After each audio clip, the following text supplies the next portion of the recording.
During the Game Awards 2019, one of the games that was announced was Dungeons & Dragons Dark Alliance, a brand new third-person action hack-and-slash RPG that is the spiritual successor to the PS2-era Baldur's Gate Dark Alliance games.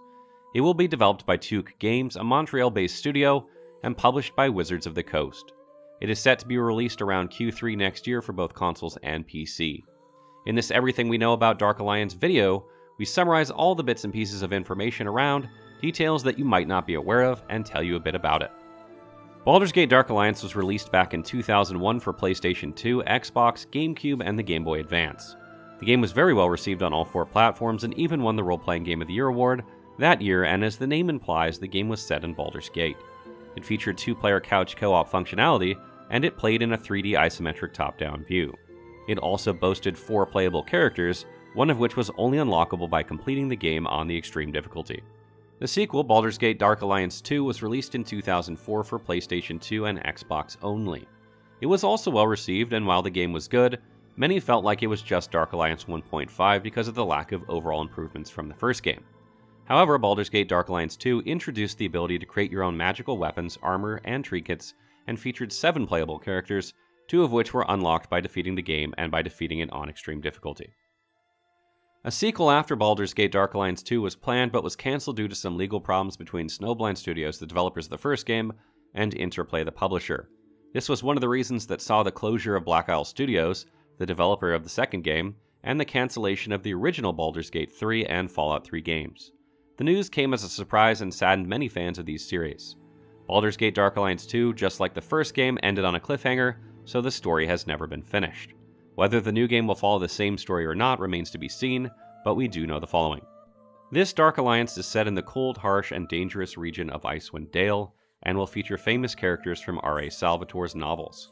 The story follows the legendary Drist Do'Urden, a male drow ranger, and his allies from the Companions of the Hall, Brunner Battlehammer, a dwarf warrior, Catti Bree, a human archer, and Wulfgar, a human barbarian. While we were excited for the game based on the announcement alone, the trailer unfortunately did not show anything in the way of gameplay.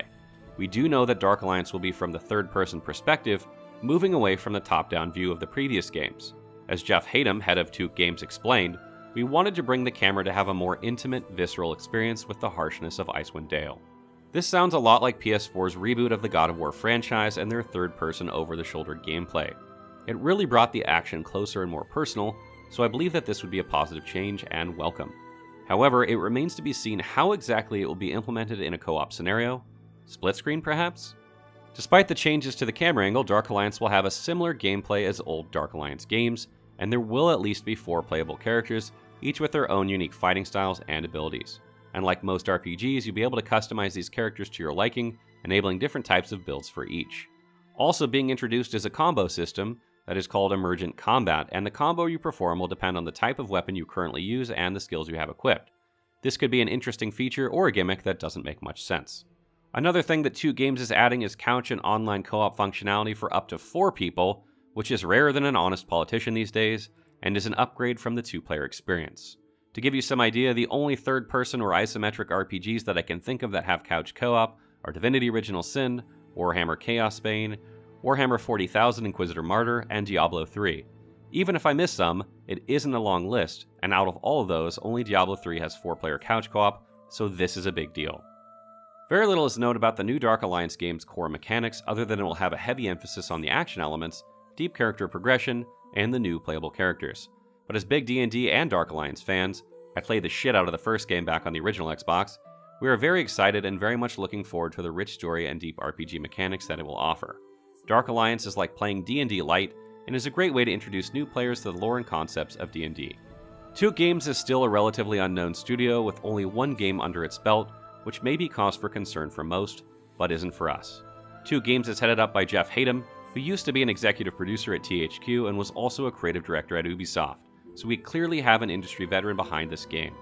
If that's not enough to convince you, Wizards of the Coast acquired Tuque Games back in October of this year, which shows their commitment to bringing more D&D games to their many fans of the franchise. Who else is excited for Baldur's Gate 3? Dark Alliance releases in the fall of next year on PC and consoles. As they did not specify PlayStation 4 or Xbox One, we can safely assume that it may be released on the next-gen consoles as well. Regardless, we will bring you more coverage as new info releases, so be sure to follow us and keep an eye on our YouTube channel.